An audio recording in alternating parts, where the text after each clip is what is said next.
Shalom.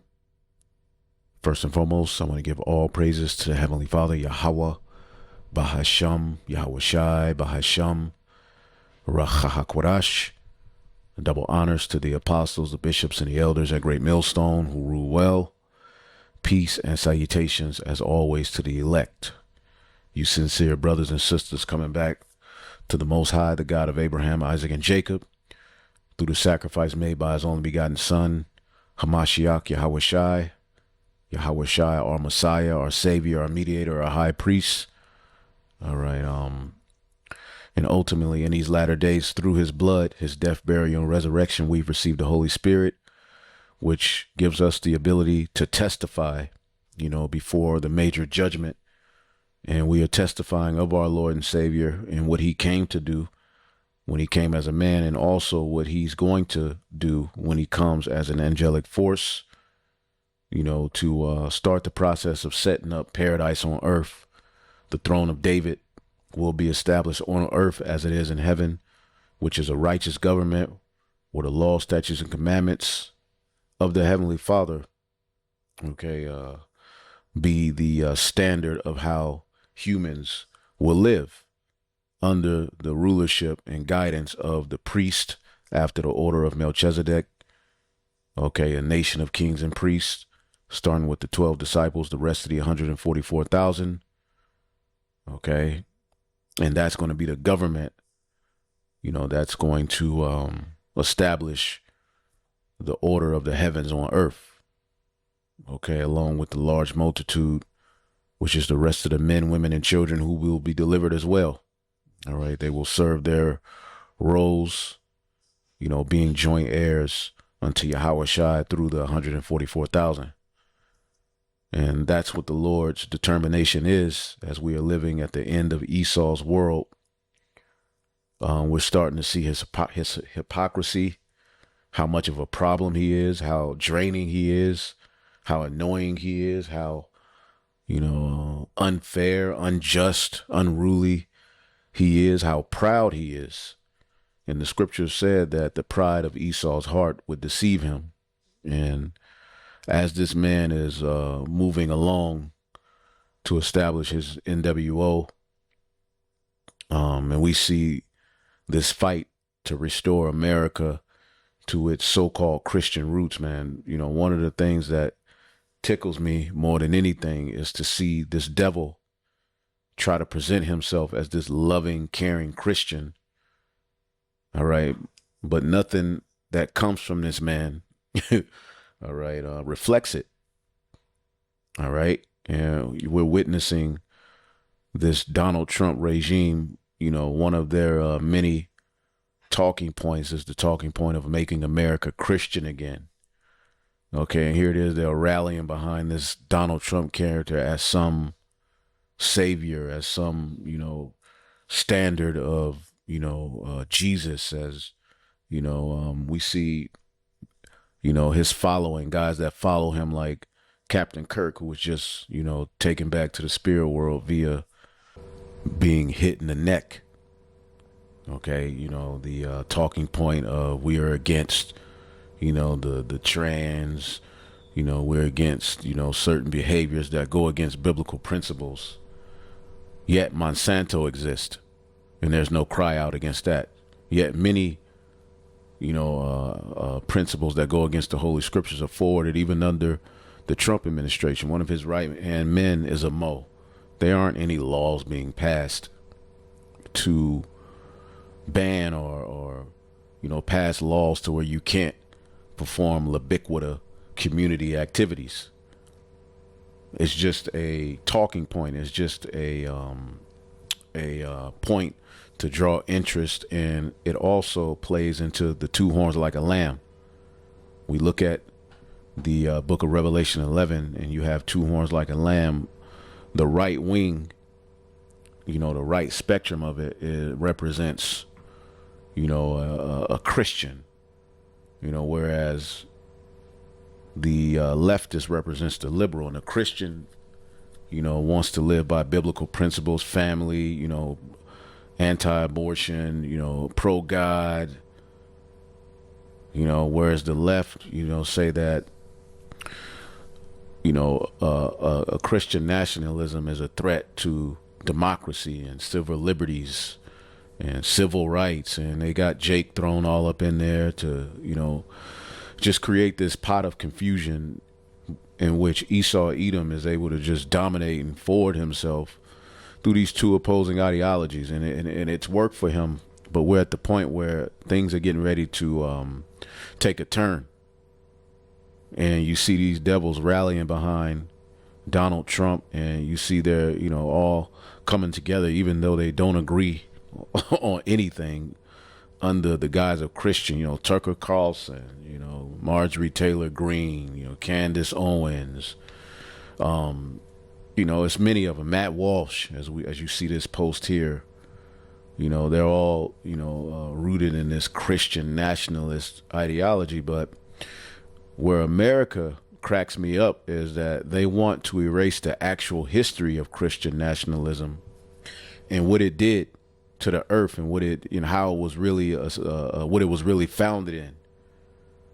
Linking, God with, politics as a means to forward Edomite supremacy, take land, okay, and do all kind of wickedness. You see, even the policies now, you see, it's all aimed at, hating Jake, getting Jake out of the picture, Jake being the problem. And a lot of people are kind of taken back that, you look at all of these hateful acts that are being pushed and that's being established under a so-called Christian regime. But this is what they always were, as we're going to get into. As you see this individual here, Matt Walsh, which he's just another, Captain Kirk in the making. They all, there's a lot of them, okay, and when Elon Musk was along with Trump, one of the talking points was that the white race is, needs to basically, restore itself to dominance. Stop feeling sorry about your past. Stop letting people call you racist and feel, let it make you feel bad about your history and who you are, and take back, what's rightfully yours and restore yourself to that dominant position, man. And they've passed all kind of laws that have harmed, the so-called black, so-called brown, different foreigners. And now it's kicking them in the ass. The very laws that MAGA, voted on, the H-1B and, all of these various different things, what they did with the migrants, it's coming back to bite them in the ass, man. But like they say, racism is expensive.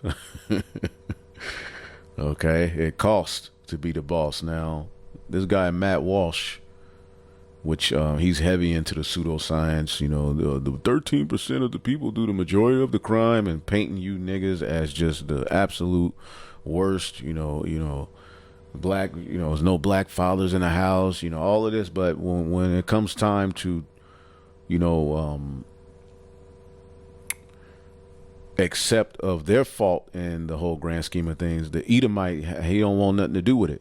He even wants to take slavery out of history books and out of schools and say, let's look at the more positive side of what we did. We brought Christianity to the earth. Leftists are enraged by the spectacle yesterday. They are calling us Christian nationalists. They say that we want to usher in a new era of Christian nationalists. They claim that we are more radicalized than we've ever been, and they're 100% correct on all accounts. Okay, another guy, what the left must come to grips with is that our great nation is based on Judeo-Christian values, and that will never change. This does not mean you have to be a Jew or American Christian to be an American. Rather, regardless of your faith, you must submit to that reality.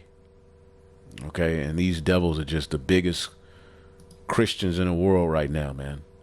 This Captain Kirk's funeral was just a it was just a big Christian nationalist rally, and it was a big joke, man. I will say that much. I won't say a lot, but I will say that looking at you devils, as you near your end, man, you are absolutely all over the place, man. You are absolutely tacky. Let's get Psalms 50 and 16, okay? But unto the wicked, God said, what hast thou to do to declare my statutes, or that thou shouldest take my covenant in thy mouth, seeing as though thou hatest instruction? And you devils have hated instruction and casted the words of the Lord behind thee. But you use this white Jesus figure and you being a Christian to forward Edomite supremacy. And I want to start off here, and we're going to get into a few videos sort of get into what is Christian nationalism and why do you see these devils, tapping back into that? It's Edomite supremacy forwarded, with the sword and many other things to, manipulate the mind and present himself as this, a loving character. But what follows him is nothing but destruction, death, rape, robbery, murder, disease, warfare. That's what Christians did. That's what Western Judeo-Christianity was established upon. Okay. People say that they're genuinely shocked at the amount of white Christians who are defending and supporting and crying for Charlie Kirk. And they're like, when did Christianity become supportive racism? Why are these Christians supporting somebody who was so anti-Christ? When did this happen? Why do these people who are supposedly Christian support someone so vile and so hateful? And when did the church become this? The church has always been this. That's it. For at least 700 years, at least. I'm more inclined to say 1,000 years, but I'll cap it at 700 until I learn more. For at least 700 years, Europeans, initially Anglo-Saxons, and then it spread to the rest of the Western Europeans, have used the Bible. The original Anglo-Saxons were Jakes. The angelic sons of Isaac is what that means. Okay? As not only the main pillar of white supremacy, but also the primary weapon of it. Columbus and the King of Spain and Queen of Spain were praising God as they slaughtered Native Americans. And that is what I have been trying to tell y'all since I've started reading this book on here. Do not underestimate the extent to which these white Christian people are committed to pledging allegiance to power. That is their only belief system. That's it. That's the belief. A particular, elite of Edomites should rule over the masses and have all of the power. Okay? Even a lot of their own people lose out in this system. That is their only concern. I've been trying to tell you this. Other creators have been trying to tell you this. People who have been on their deconstruction journeys have been trying to tell you this. There's a reason why when people start deconstructing, when specifically white people start deconstructing what they were taught in their conservative Christian household, they also start stepping away from the church. Like they start deconstructing whiteness and deconstructing the church at the same time, because at no point in modern history have those two not been inextricably linked. This is what Remick was trying to tell you in Sinners.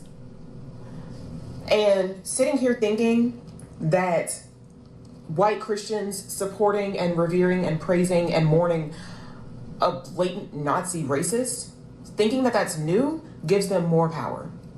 Because while you're caught up in the shock and the awe and the disgust and the disappointment of something that's been around for hundreds of years, as long as anybody's ancestors can remember, they're continuing on with what their ancestors did. And while you're standing there, mouth agape, baffled by how these people can say that they're worshiping God and worshiping a racist at the same time, they are rummaging through your stocks and stores. The KKK used to burn crosses in people's yards. And you're told to get over that. They're now trying to erase this history from the history, books and records. You're told to get over it. But these Edomites don't get over a goddamn thing. And won't. Look how they're responding. You know, this whole, I forgive. Like you had this guy's wife, do this speech where she, say I forgive, the shooter, and oh man, if you just see it, if you see it, just the acting, man. I don't, Anyway, you got Tucker Carlson comparing this guy to Jesus. All right, implying that, all right, the tiny tops. You can't call them small hats no more because they're gonna pick up on that. So the tiny tops, the 48ers, took him out. Just this whole thing is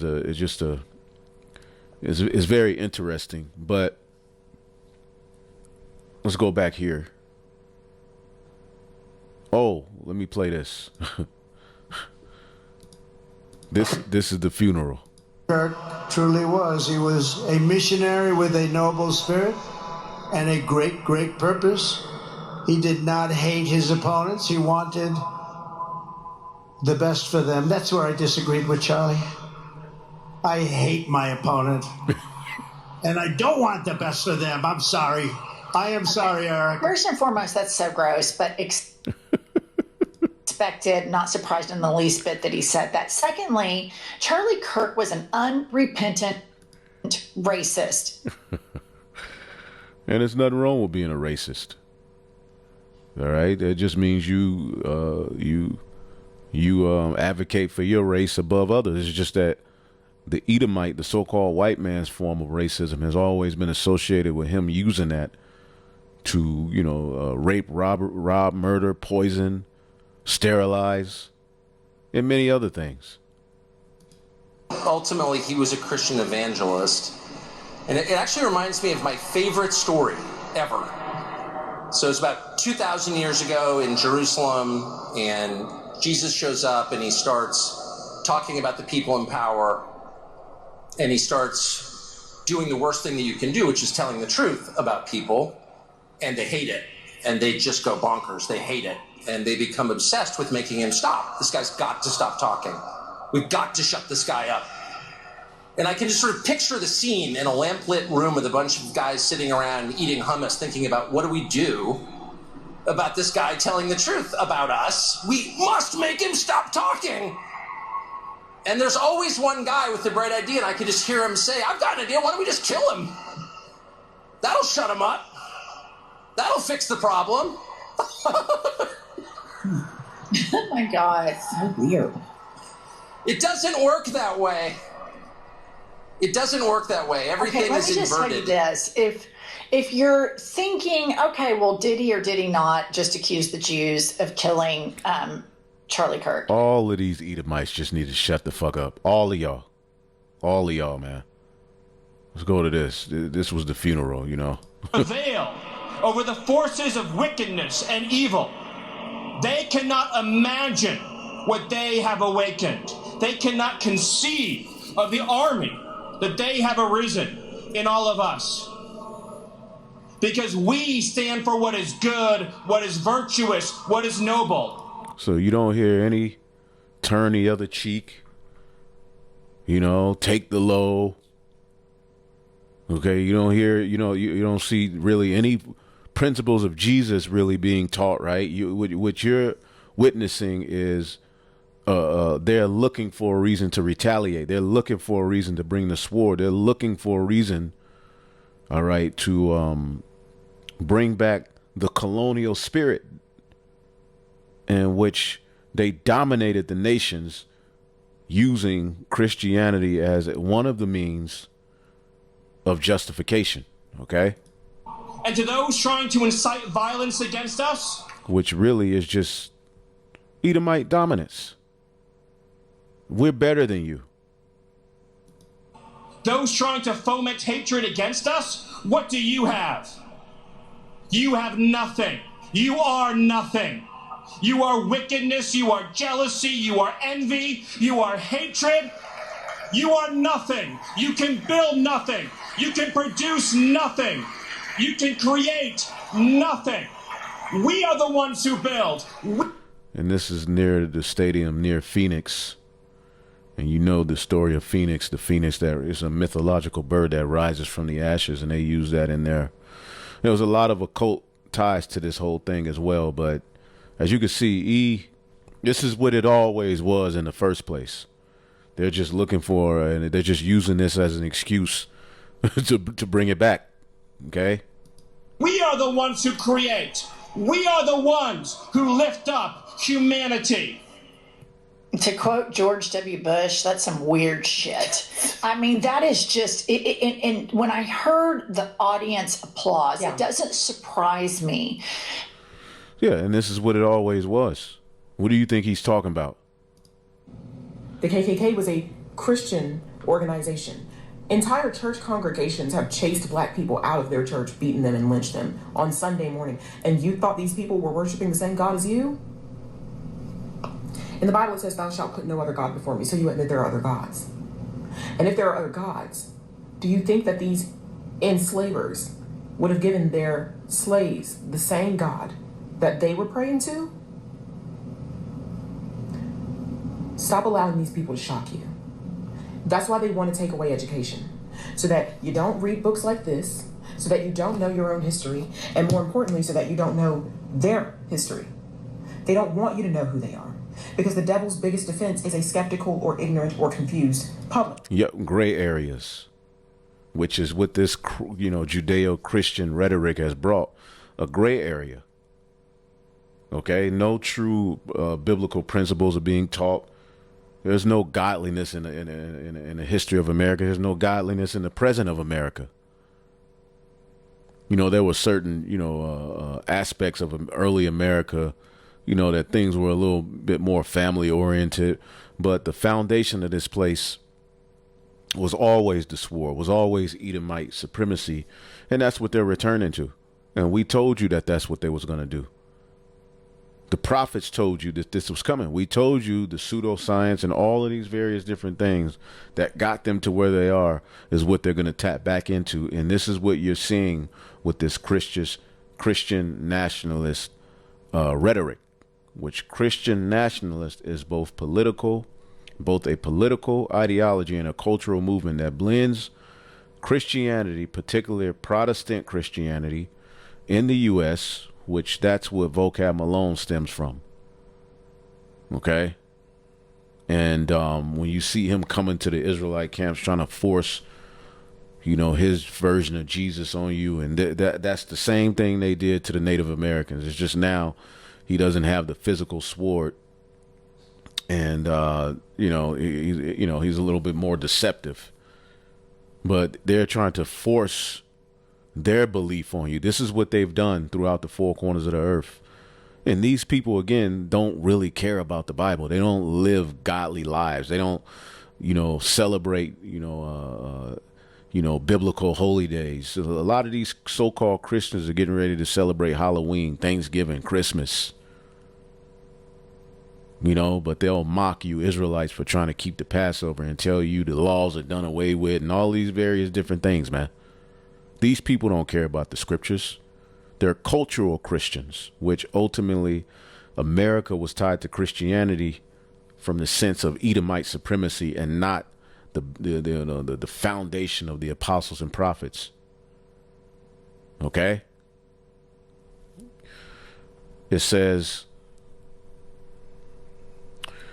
with it's a cultural movement that blends Christianity, particularly Protestant Christianity in the U.S., with national identity, often claiming that the nation was founded as or should function as a Christian nation.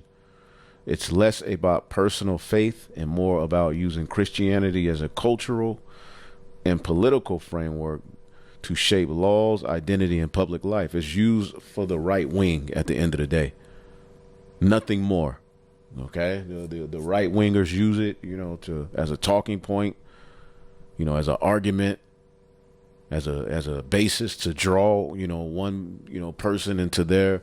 It's not used as a means to forward the teachings of Yahweh Shai and the prophecies and things like that. And it's rooted in, as we'll show you, all right, that you have to bless, all right, the state of Israel. Okay? And we're seeing that happening big right before our very eyes, man. All right? The myth of Christian founding, it often claims America was explicitly founded as a Christian nation and has strayed from its divine destiny, and they blame the left for that. Okay? Let's see here. Early roots, colonial America. And what does colonial, okay, bring to you? What does that bring to mind, the colonial periods? Okay, the colonization. They call him the colonizer. Okay. Let's go here to Psalms 55 and 21. It says, the words of his mouth were smoother than butter, but war was in his heart. His words were softer than oil, yet they were drawn swords. Okay? And this is how he came. He came, you know, with Edomite Jesus and a sword, man. Talking soft, but ultimately he had war in his heart. You see? And we're starting to see what the true problem of the earth is through just all you have to do is really just sit back and watch Esau crash out. Okay? Sirach chapter 10 and 10. The physician cutteth off a long disease, and he that today is a king, tomorrow shall die. So this big disease, all right, which Christianity is one of the biggest diseases that the earth has ever felt. All right, in a way it's been presented, even what your so-called slave masters presented to the so-called slaves or the slaves. Okay, it was a broken narrative. Okay, the Puritans and Pilgrims believed, and what are the Pilgrims known for doing? What are the Puritans known for doing? You know, conquering and cleaning up and destroying the savage nations. And yes, pseudoscience is what backed these beliefs, not biblical principles, man. They just used the biblical principle to say that we deserve the land. It was always Edomite supremacy, as this chick is saying. And this is what today's version of Christianity stems from. That's why the apostles beautifully call it plantation Christianity. It comes from the oppressor. It's not a message of salvation to the true biblical Israelites. It's a tool of control. It's a weapon to forward their agenda, man, and to further confuse you. And under their rule of so-called being Christians, there is no fear of the Lord. It's become secular. It's joined with the world. It's tacky. It's nasty. It's terroristic. Christians are some of the worst people you could ever be around. You'll have more of a decent conversation with an atheist than a Christian. They're some of the dumbest people on the planet Earth, man. Because God is not taken serious. Because the people who proclaim to be like Donald Trump, talking about 2 Corinthians is my favorite book. Come on, man. What person who reads the Bible says 2 Corinthians? Come on, man. They asked him what's his favorite, but 2 Corinthians. The Puritans believed they were creating a new Israel, a covenant nation chosen by God, and that was the Edomite, trying to get that birthright back.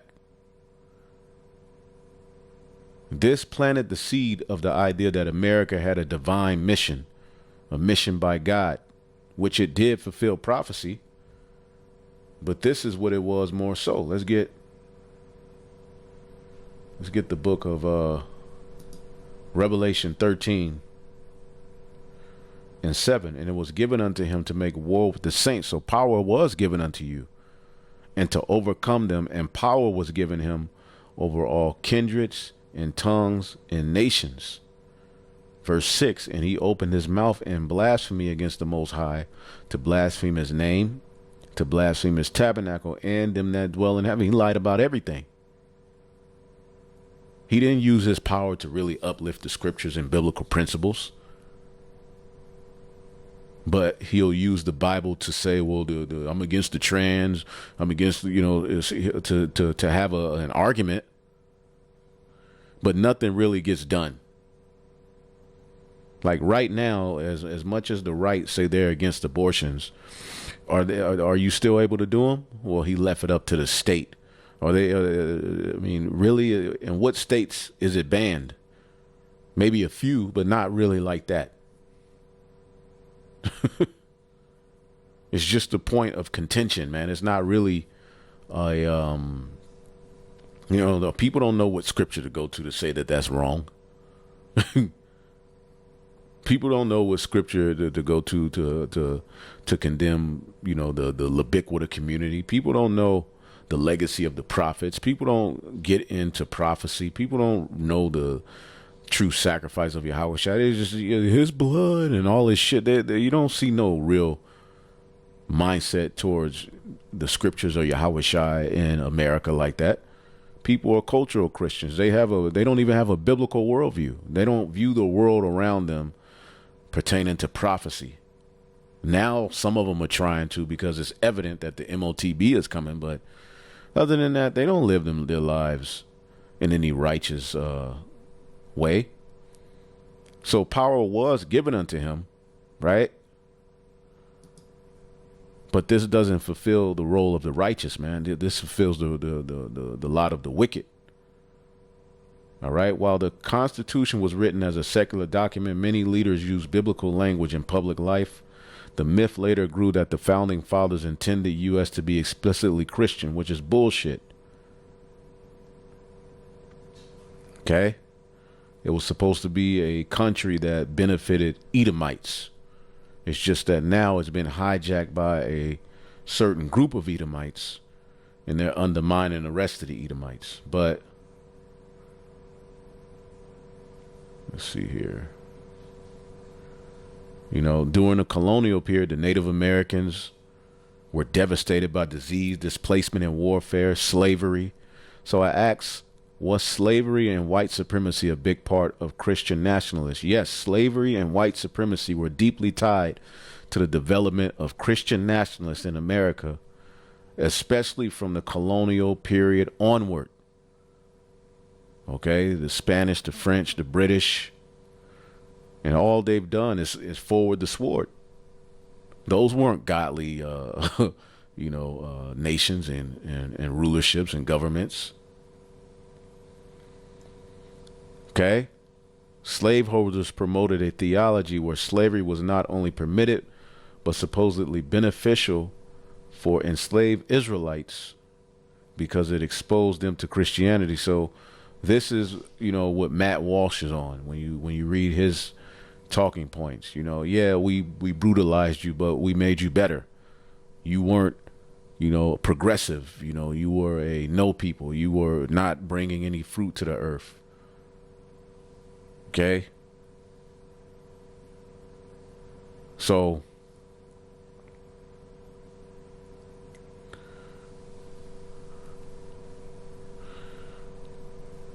there's this big, divide. Oh man, this is crazy. Their hero, our hero. It's just nothing but division.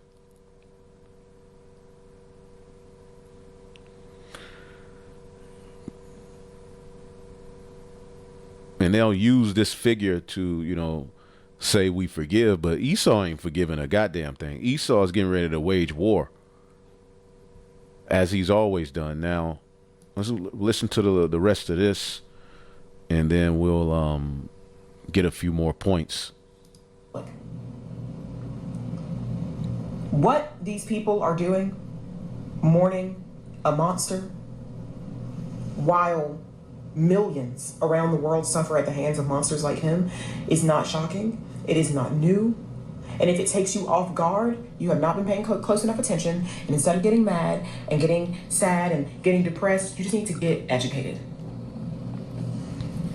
The reason that they're crying over Charlie Kirk, but they're not crying over those babies in Gaza, and they're not crying over the American babies here, and they're not crying over the way black people have been treated since the beginning, And they're not crying about the fact that they dwindled the Native American population from 100% to 1%.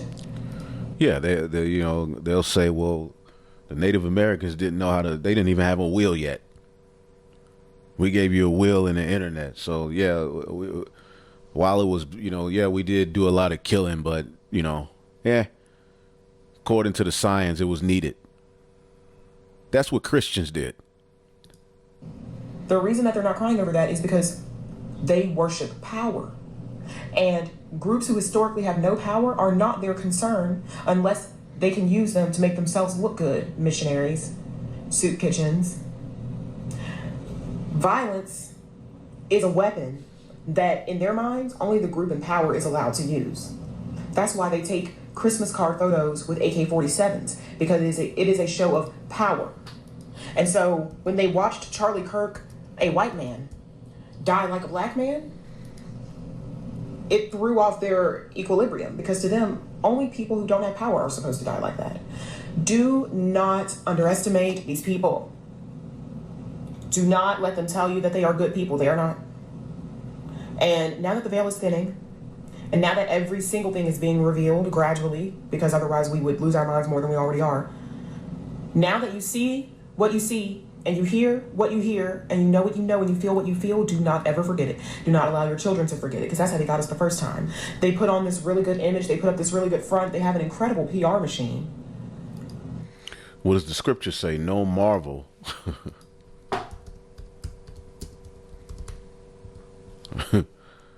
2 Corinthians 11:14, and no marvel, for Satan himself is transformed into an angel of light. He's able to present himself as an angel of light.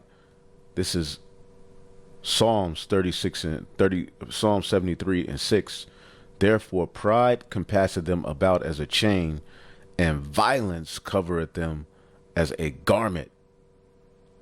That's what they've covered themselves with, violence, as a garment covers a body. That's how violence has covered Edomite supremacy. Yet you need to forgive and forget when their whole ideology is rooted in constantly reminding you how goddamn degenerate you are.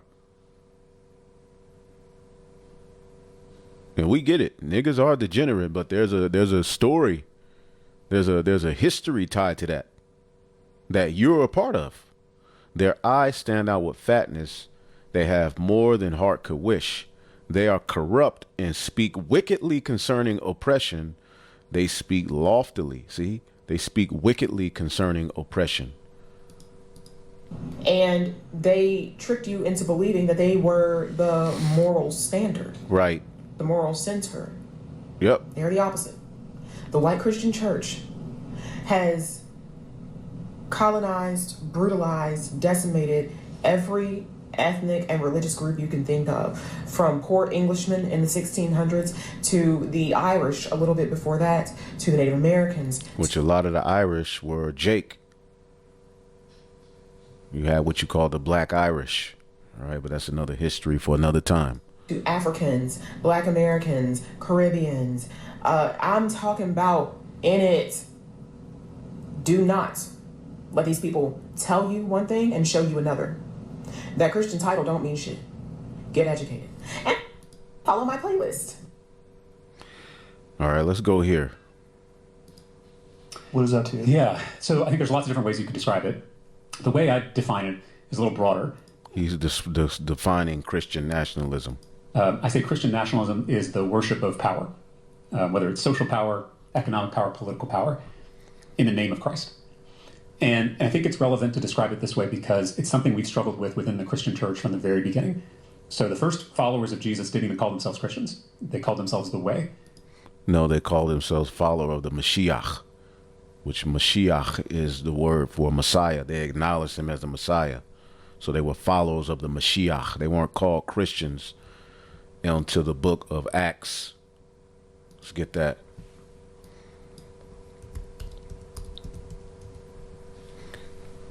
When they were in Antioch, as a church was founded in Antioch. All right. As they were teaching out there. Acts 11:26. And when he had found him, they brought him to Antioch, And it came to pass that a whole year they assembled themselves with the church and taught much people, and the disciples were called Christians first in Antioch. And there were many Christ, and there was a lot of mocking going on in Antioch to the church of Yahweh Shai, and they were just like, oh, there go those Christians, which you had Serapis Christians, you had many Christ. They were followers of the Mashiach, the true Messiah for the nation of Israel. You see? But these were Israelites, all right, ultimately following the Messiah. Okay? And they didn't go around doing what you so-called Christians are doing. They had standards. They kept the holy days of the law. Okay? They did the Passover, the Feast of Tabernacles. Okay, Pentecost, Hanukkah. They didn't celebrate no goddamn Easter and Christmas. Even when you see the word Easter in the scriptures, because remember, this was translated, as you see, it says, after Easter, they brought him up to the people. When you look up the word, what is it really talking about? What was it originally talking about before it was translated? Pashcha, Passover, Pashach, the Paschal sacrifice, the Passover, the Paschal feast, the Feast of Passover, extending from the 14th, which is the middle of a Hebrew Israelite calendar month, to the 20th. So the Passover, okay, is the 14th day of the first month at evening. So that's a holy day. They weren't going around celebrating Easter. Well, what is Easter?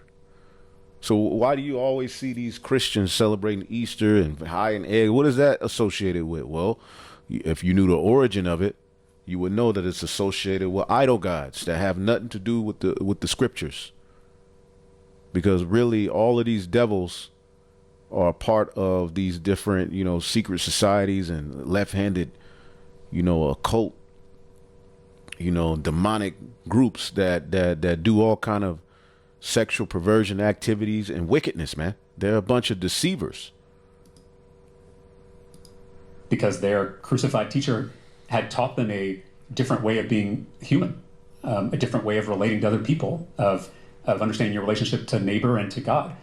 And this transformed them. They became these peculiar people, is how the Bible describes it, because they didn't participate in the economy, the military, the culture. They were persecuted because they turned the world upside down. Again, that's how it's described in Acts.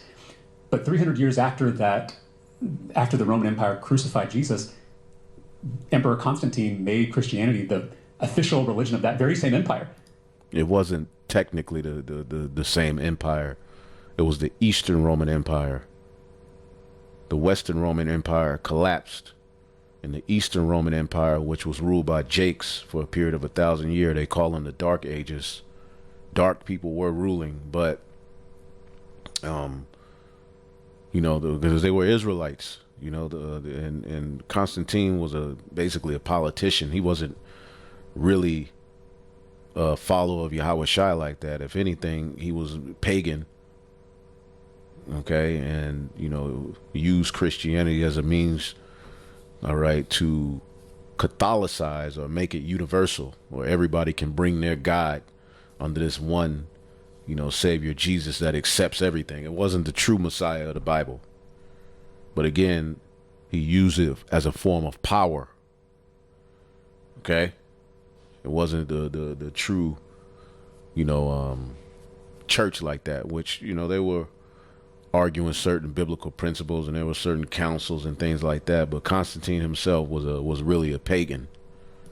The same empire that crucified Jesus. So this is 300 years later, and now Christianity is the official sponsor of the empire, of Western civilization. Do you think Constantine was a Christian, like legitimately, or do you think that he was using it? It's always hard to tell with politicians, and I say this as a politician myself. When was Constantine baptized? Well, he was baptized, I don't know the year, but he was baptized after he had this vision before a decisive battle, when he saw the cross and decided that his soldiers would put the cross as part of their emblem, and they won that battle, right? Which, who knows if it was because of his vision or not. But it started a trend which we've struggled with for literally, more than 1,500 years, of powerful people, emperors, billionaires, dictators, megachurch pastors, using religion to protect their own wealth and power. That's it. And to me, Christian nationalism is just the latest iteration of that, whether it's the Ten Commandments bill, whether it's the bill, I don't know if you read about this, a bill that we passed that allows schools to replace school counselors with untrained, unsupervised religious chaplains. Sometimes people who go online and become a chaplain within 5 minutes. That to me, again, is an example of Christian nationalism. It's using the state, it's using political power to elevate one religious tradition over all the others. It's using governmental power to dominate our neighbors instead of loving them as ourselves, which is exactly what we're called to do as Christians. And then, of course, most recently we saw this bill that defunded public schools here in Texas to subsidize private Christian schools. And to me, again, that is a bill that's right in the middle of this Christian nationalist movement to erode the separation of church and state and force a certain interpretation of Christianity on everybody against their wills. Yeah, there's this narrative that this is a Christian nation. And this is it was founded as a Christian nation. And I think they call upon that. Yeah. When they're making these decisions and talking about it in this very particular way. Yeah, and I think no one would disagree that Christianity was influential in the founding of this country, and it's still influential. I mean, it's suffused throughout our culture. You see, he's drunk. This dude is drunk, but you chew the meat and spit out the bones. Like he said, it's used to gain power. Politics, it is a central part of who we are as a nation. But I think it's really important to clarify that we were not founded. See, these people are cultural Christians. Let's type in, what is a cultural Christian?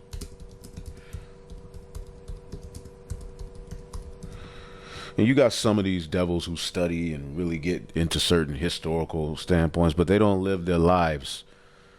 All right. And they're not calling on the throne of David to be established. All right. A cultural Christian is someone who identifies with Christianity mainly as a part of their heritage, upbringing, or cultural identity rather than out of a personal faith or spiritual conviction. In other words, being a Christian for them is more about tradition and community than about belief in Yahweh Shai, prayer, and biblical teachings, and living by biblical teachings. Okay, that's what you see here more than anything. Okay?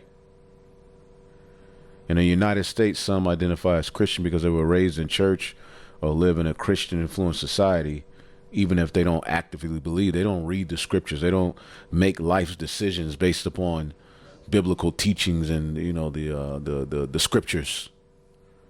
They're just talking. Okay, it's a part of the wine of Babylon. Okay, and this is what we were into before we woke up to the truth. This is why they are so uncomfortable with you coming into your own, calling on the names, calling yourself an Israelite. See, they didn't give a damn what we were doing when we were just so-called believing in white Jesus and being Christians and going to church. They didn't care what we did. We were committing adultery. We were being niggas. We were abusing ourselves. Our diets were horrible. Tattoos all over. No one cared when niggas were just Christians. But now that you're Israelites, they got something to say. And Christianity has not condemned evil like that. They have not condemned wickedness. Okay? Again, you got 2.2 billion Christians. You got billions of Catholics. And there has not been a significant wage or war against evil. Instead, they are mingled amongst it. Now let's go here. The God of Christian nationalism is going to believe it's the greatest threat to democracy for years now. I've had the chance to interview almost every major scholar on the topic. I've read countless books, and I've kept up to date on the sociological data, but I'm not sure if I ever made a piece of content that gave you the breakdown of what Christian nationalism is and how much of the population believes it.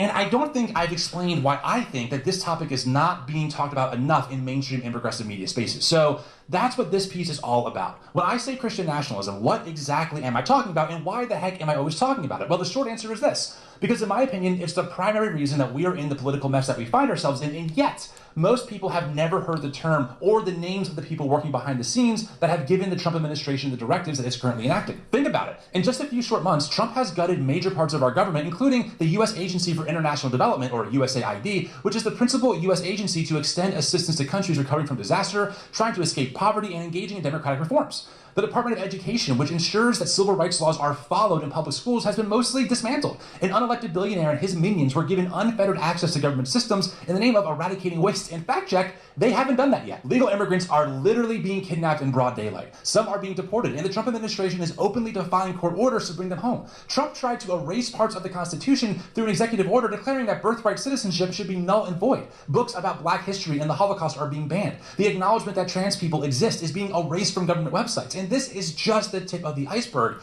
See, and when a guy like him, he comes from a left-wing perspective. So you're going to hear things that are like, cringe, but he's breaking it down to a degree, you know? And it's only been a few months since Trump has taken office. Clearly, there was a plan, or maybe a blueprint, if you will, but who gave it to him and what did they actually want? Welcome to Christian Nationalism 101. I want to make this video as accessible as possible, so I'm going to keep it at a pretty high-level overview and zoom in where needed to give you examples of this ideology in action. So when I say Christian nationalism, what exactly am I talking about? Well, to be honest, it's complicated, and there is not one set definition. Think about it like a house with many rooms, and just like a house, there is a foundation that everything is built on, but also like a house, there are different rooms that are distinct from each other and serve a different purpose despite being contained inside of a structure. Today, we'll take a brief tour of this house to give you a general understanding of what Christian nationalism is, in hopes that you'll be able to see why I believe it's the biggest threat to American democracy that we currently face. Let's see, he says it's a threat to American democracy, you know, but he himself is a Christian. You see, all of them are in a big bag of confusion. And Salaki, I'm a little tired, a little drawn down today, but we're getting through it.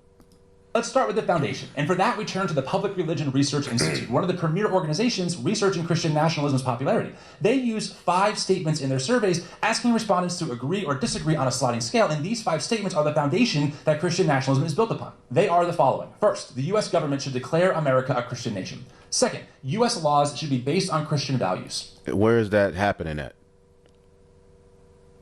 Okay, outside of political arguments and debating, and people up and down the street with signs, where are laws passed that represent Christian values? Because the church, all right, in the latter days was said to be established as a government, a mountain that all nations would flow to get the understanding. And then you support the Zionist state of Israel, right? Let's get it again. Okay, I've been meaning to download this video.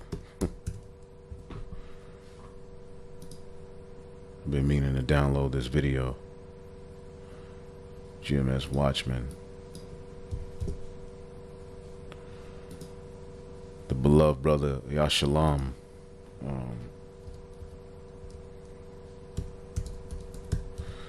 As a matter of fact, I'm going to download it today, but reason was, this is the Red Shield. That's what this name means, admitting that they created,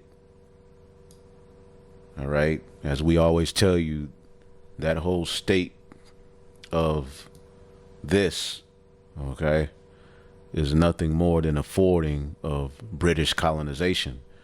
And again, the colonial periods, all right, were big in Christian nationalist. Amongst any other, you know, these devils, they dibble and dabble into all manner of confusion. They're all over the place. All right, they're everything. All right, but yeah, we gotta, you know, you check this video out, and America supports that.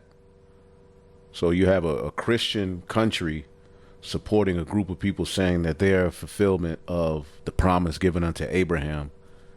They never really mention Isaac and Jacob, but ultimately that land belongs to them. And they, you know, under divine, you know, order, can take the land from the people that were there using the sword, okay, and ethnically cleansing. This is aspects of Christian nationalist as well, Christian nationalism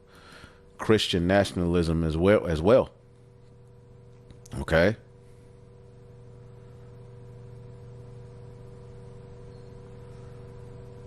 Let's see. Let's go back. Third, if the U.S. moves away from our Christian foundations, we will not have a country anymore. 4, being Christian is an important part of being truly American. And 5, God has called Christians to exercise dominion over all areas of American society.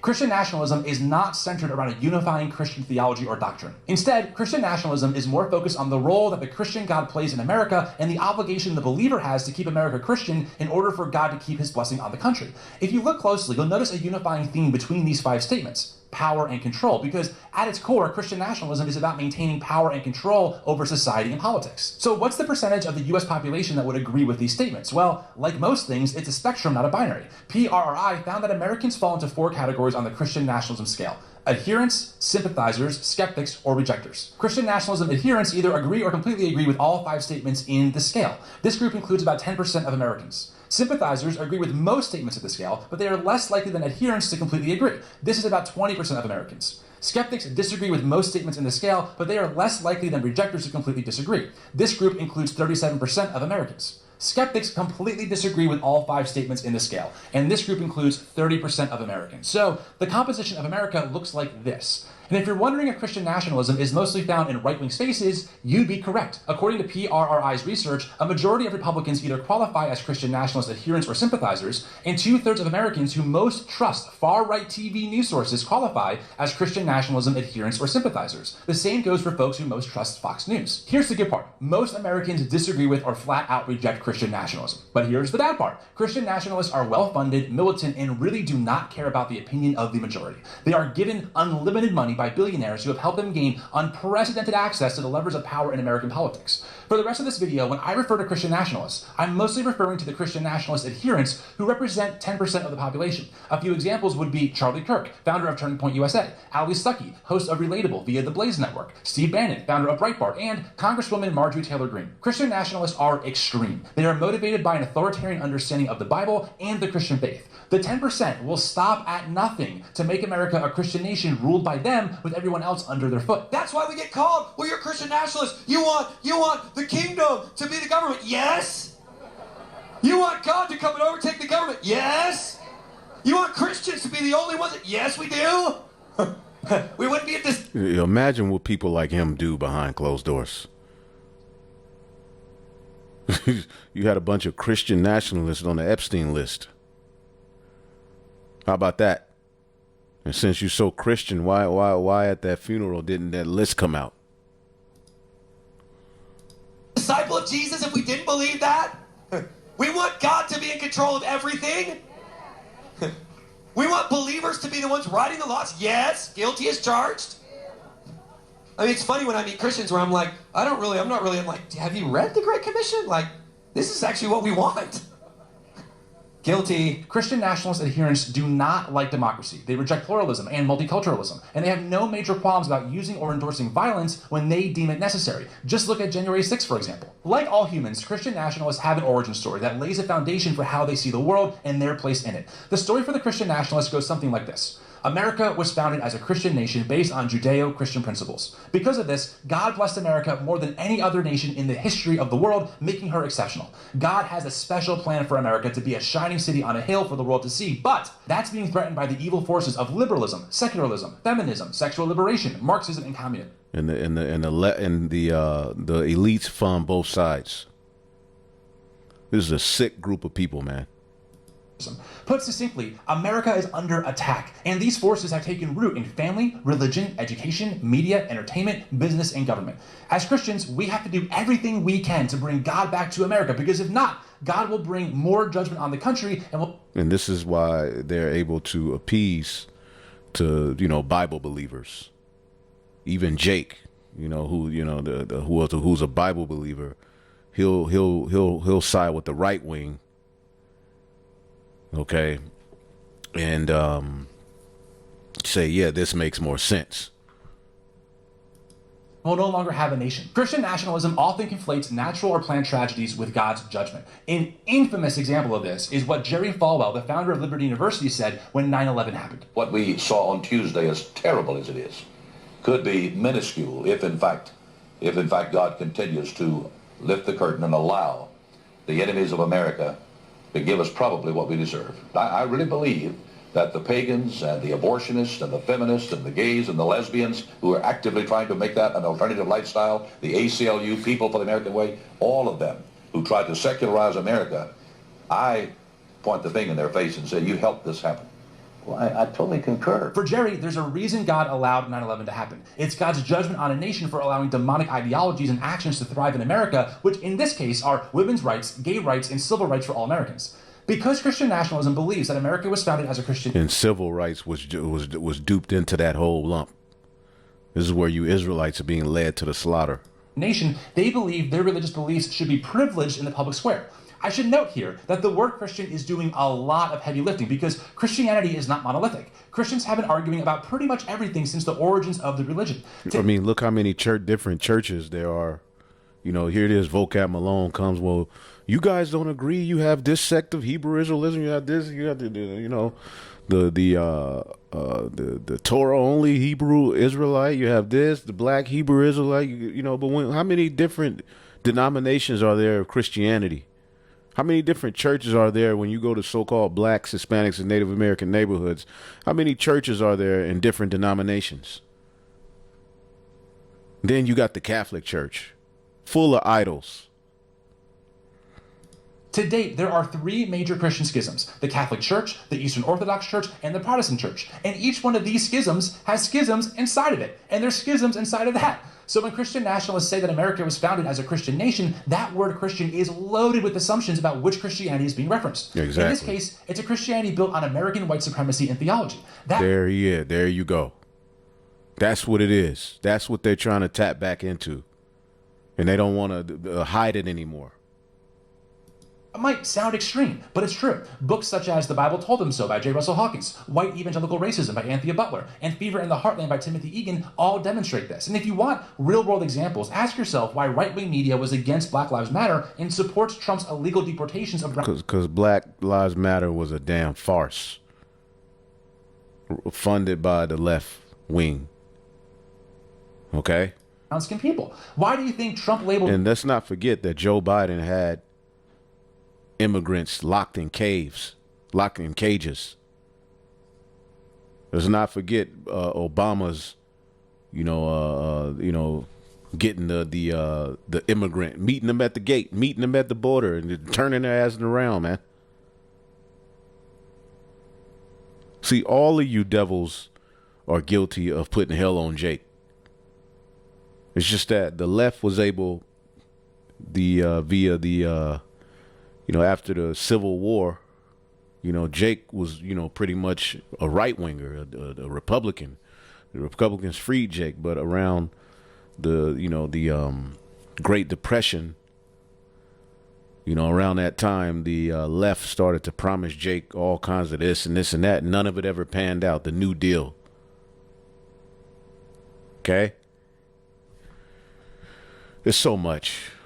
MS-13 as a terrorist organization, but pardoned the very white January 6th insurrectionists who actually terrorized the nation by trying to overthrow the election results. When Christian nationalists say that America was founded as a Christian nation, they are regurgitating a key talking point that is a myth. I know that might be jarring for some of you to hear because if you were raised like I was, you were taught that America was indeed great because of our Christian heritage. But if you read the Constitution, you'll see it's very much a secular document with no mention of any religious book or deity, let alone the Christian God. And that's by design. It says God. It acknowledges a higher power, I believe, but when you read the whole thing, there's no real biblical values or principles. Leviticus 20 and 13 wasn't used as a law. First Amendment is a clear statement that there should be a separation between the government and religion, and that goes both ways. If you want to deep dive on this topic, check out The Founding Myth by Andrew Seidel, also a friend of the show. But let's play along and assume that America was founded as a Christian nation. What type of Christianity are we talking about? Well, considering that race-based chattel slavery was fully endorsed and defended by white Christian slave owners for hundreds of years, eventually leading to a civil war, I would say that even if we were founded as a Christian nation, we probably shouldn't brag about it given the horrors that were inflicted on black human beings in the name of God, with that legacy continuing on today. Well, you got guys like Matt Walsh that are pretty much saying, look, you know, who gives a fuck? We don't feel bad about it. See?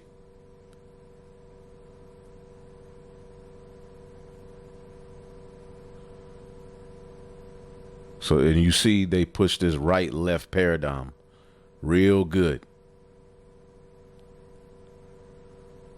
So you go to this guy's, you know, page. Now he got this thing coming out. Am I a racist? You know, October 28. Erica's speech was the most poignant and powerful public address I've ever heard in my lifetime. They're just, you know, they're just talking about her. You know, when she said, I forgive. Yeah, effing right. You Edomites are getting ready to wage war, man. You ain't forgiving a goddamn thing.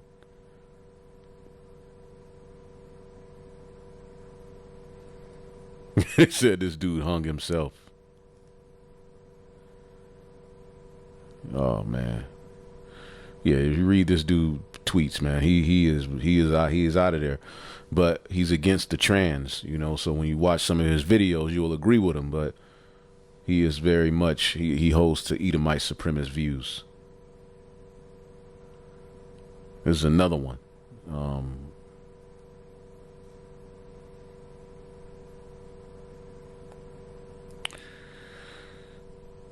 And let's not forget the pedo behavior that these Christian nationalists constantly rev up. I'll get a few more video. I'll get one more after this and I'll close it out. The fact of the matter is that without white Protestant Christianity, slavery, the KKK, Jim Crow, lynchings, and segregation do not happen. This white Christianity is the foundation that Christian nationalism is built upon. Domestic terrorism, school shootings, church burnings, flooding whole towns. These were Christians who did all of this.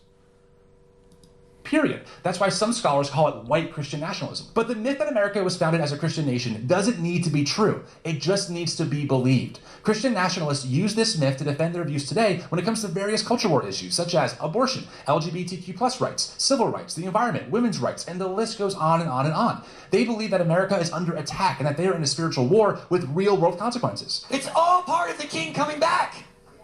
That's what we're practicing for. That's why hell hates it that we're worshiping at every capital across America. Look at this shit, man. In their view, the God of the Bible has ordered the world a very specific way, and to go outside of the created order is to bring God's judgment on the country. Christian nationalists usually appeal to Genesis chapters 1 and 2 in the Bible to justify many of these beliefs, and I need to add that they completely misinterpret those two chapters in order to do so. This is where things can get a little more complicated, so stick with me here. Christian nationalism in many, many ways is a Christian identity, but that identity is centered around a specific cultural ideology and political framework, not a core theology. So to say this another way, what binds Christian nationalists together is not what they believe about specific Christian doctrines, but more about historical identity and political influence that leads to agreed upon outcomes. The Bible is pillaged for specific Bible verses that are used to justify why God condones their views on various issues. For example, a Christian nationalist might cite Leviticus 18:22, which says, "Do not have sexual relations with a man as one does with a woman. That is detestable." This is used as proof that being gay is a sin and goes against God's created order because the Bible is clear. And therefore, America should ban gay marriage and discourage public displays of affection between loving couples. But those same Christian nationalists will ignore Leviticus 19:19, which says in part, "Do not plant your field with two kinds of seed. Do not wear clothing woven of two kinds of material." As you'd imagine, yeah, this is why just a true order is just needed to be set up. And I'm going to end it off here because you devils forgot your history, man. Well, a big part of our testimony is to remind you, as the scriptures say, all right, Isaiah 32:5, "The vile person shall no more be called liberal, nor the churl said to be bountiful. For the vile person will speak villainy, and his heart will work iniquity to practice hypocrisy and to utter error against the Lord." And that's all you've done is utter error against the Lord and to make the soul of the hungry thirsty. See? To constantly you put hell on Jake. Now, what am I going to? Revelation 18 says this. Okay, so that's what you see being revved back up in these devils, man. You know, and that a devil in that spirit is a dangerous devil. This is the book of Revelation 18:5. For her sins have reached unto heaven, and God hath remembered her iniquities. So the Lord is remembering your iniquities, and that's a big part of our testimony, which is why you see this devil, trying to, weaponize the laws, using that left-right paradigm, okay, to take away the rights of people speaking certain things. Are taught, but not history. It's well known. It's a well-known issue that African Americans, black people in America, so-called, don't know their history. That they're cut off from the history of Africa, and even the history. And we're Israelites. Okay, Africa is not the homeland of the Israelites, though we were there, and we did great things there. Okay, Jerusalem is the home of the Israelites. Everything that they did and everything that was done to them in America. That's why you have Black History Month, right? So this is something that everyone knows about. Everyone is aware. And Black History Month doesn't address the truth of who we are. It's a snare. Civil rights itself was a snare to lead our people into a burning house and to make their cause anti-Messiah. All right, though it had undertones of liberation. So with our so-called liberation, we were warring against the Lord and undermining his will, undermining his son at the end of the day, crying to be equal with your enemy.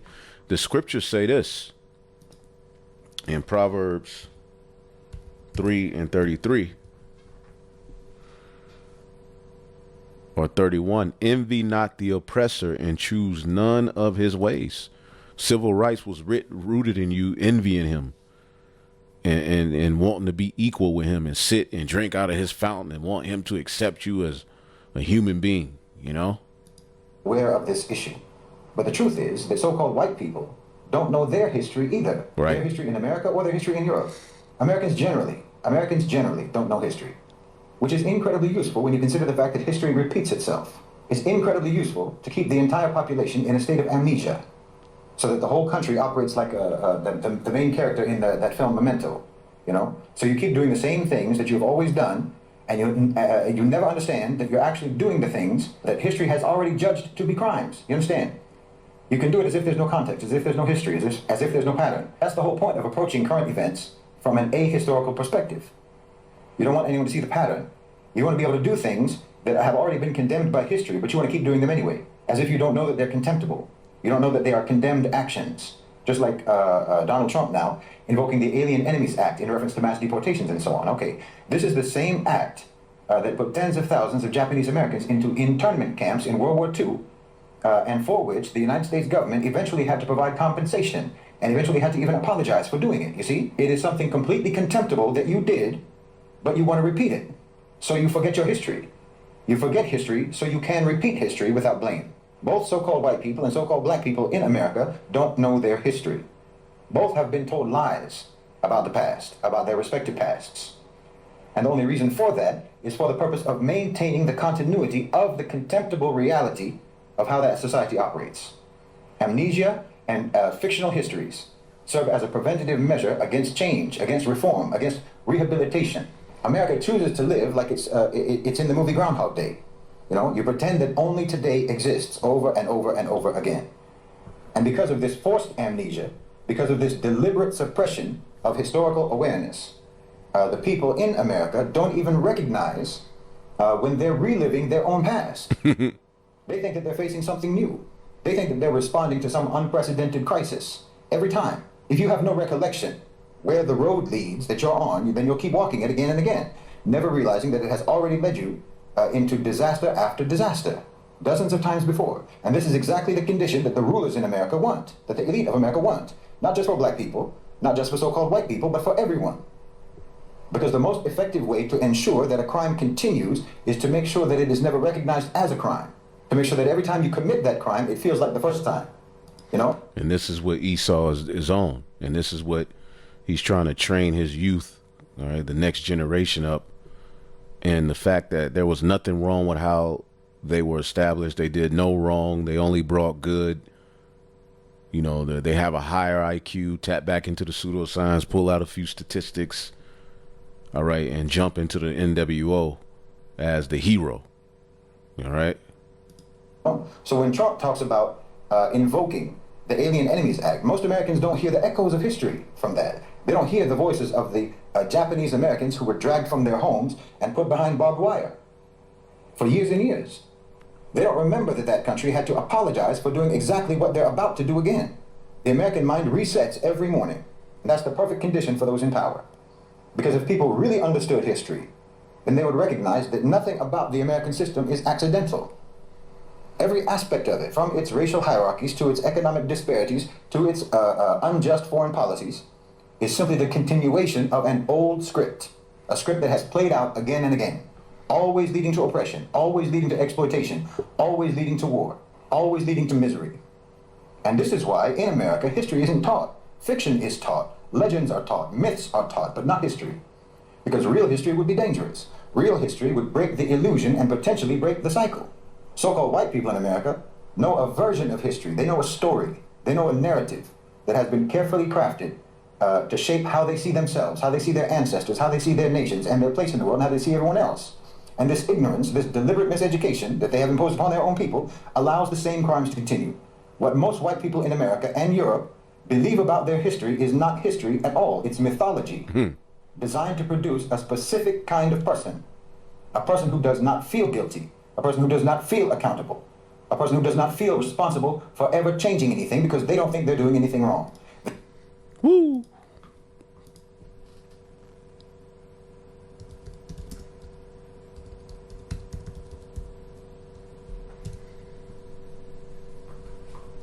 As it said, they speak wickedly concerning oppression.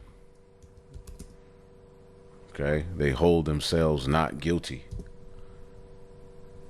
Zechariah 11:5, whose possessors slay them and hold themselves not guilty, and they that sell them say, blessed be the Lord. See, God is with us, for I am rich. And their own shepherds pity them not. Their own leaders ain't guiding them right. And you've paid off the majority of our leaders, what Jake deems as leaders. You've even got your hand in a lot of the pockets of these Israelite leaders today. They'll talk about that, know they're Israelites. You've constantly, whenever Jake tried to, form something for themselves, you always found yourselves infiltrating and being there. But you hold yourselves not guilty for this brutal history, man. And I mean, we didn't even get into it. All we did was say slavery, rape, rob, murder, disease. I mean, come on now. Let's get 2 Esdras 11. And this is talking about Rome, but we're living in Rome all over again. 2 Esdras 11 and 40. And the fourth came and overcame all the beasts that were past, and had power over the world with great fearfulness, and over the whole compass of the earth with much wicked oppression. And that's what the French, the Spanish, the British, forwarding the energy of Rome, was able to do. But this is talking about Rome. And so long time he dwelt upon the earth with deceit.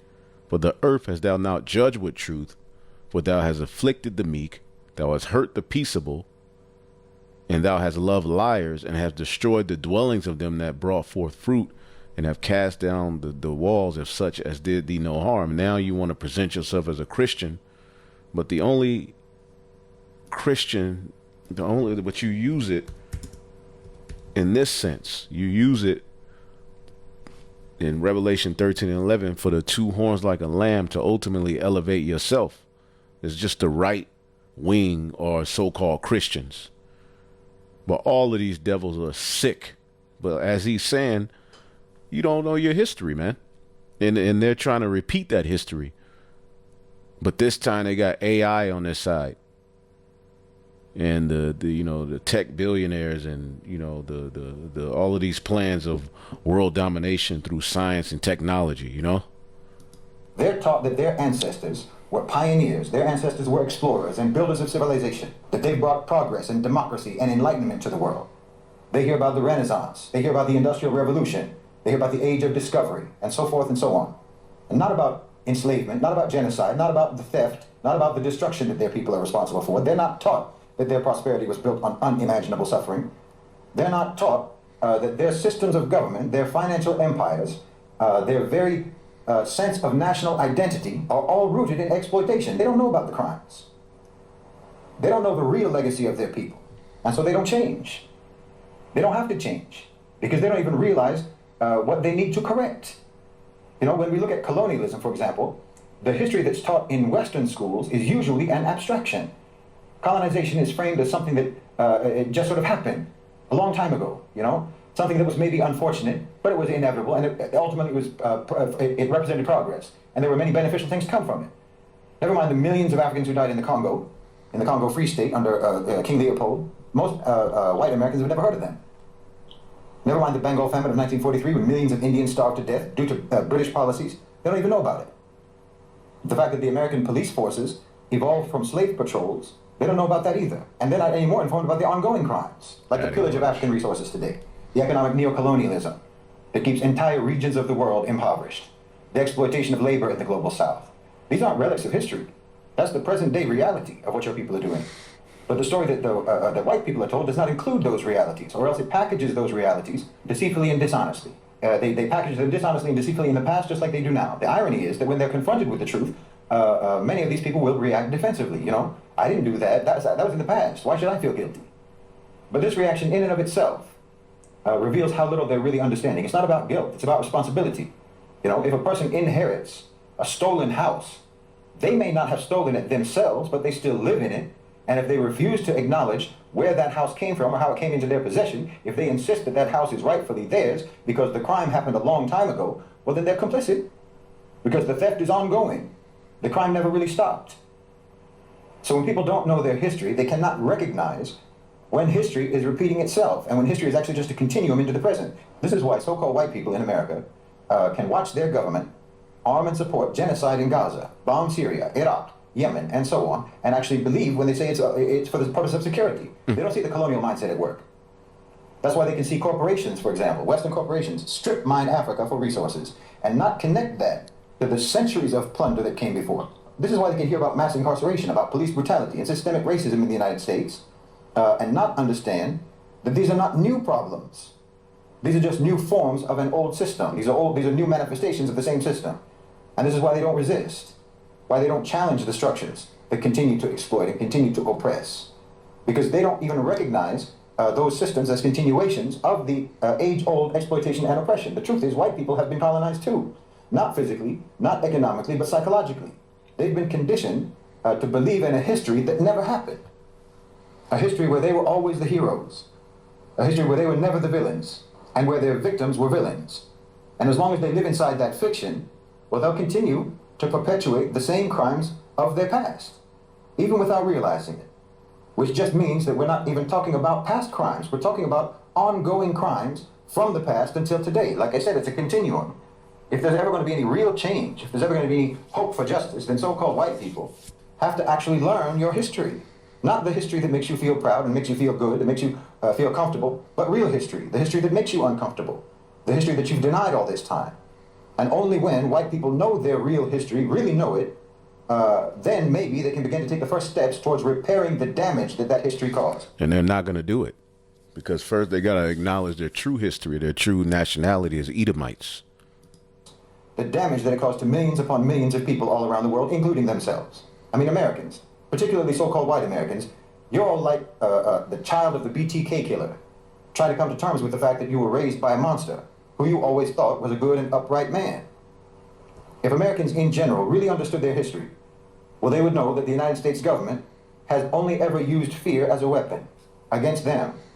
And every war that America has ever been involved in was only justified by lies. And every act of domestic repression has only ever been framed as being necessary for the sake of security. They would know that the anti-immigration movements, the anti-Muslim ban and so forth, and all of their surveillance programs, it's not new. It's the same thing. It's just rebranded versions of old crimes. There's absolute continuity. And the only reason that you don't know that is because you have no actual understanding of your own history. Yes, if Americans truly understood their history, they would not be so easily manipulated. They would not be so easily controlled. They would not be so quick to repeat the wrongs of the past, or rather to continue the wrongs of the past. But that's exactly why history is hidden from them. I mean, it's trite but true. There is nothing more powerful than knowledge. There's nothing more dangerous to a corrupt system than a population that remembers. And that's why our mission must be to educate people and to awaken people and to reconnect people with the reality of their own history, the good and the bad. Because when you understand your history, then you'll understand your enemy. Because they've been doing the same thing throughout history. And when you understand your enemy, then you'll understand how to defeat them. You'll understand how to oppose them. Because you've got an enemy who keeps you in a state of amnesia and a state of fake implanted memories. You know, every time you open your eyes, your enemy is right there in front of you telling you that he's your friend. And because you don't remember anything, you believe him. You understand? The whole country is getting their drink spiked. Everyone in that country is getting roofied. And that's Jeremiah 51:7. Babylon have been a golden cup in the Lord's hand that have made the nations drunken. The nations have drunken of our wine and went mad. But Lord willing, I'll do a part 2 with the Elder Require Kwam from London.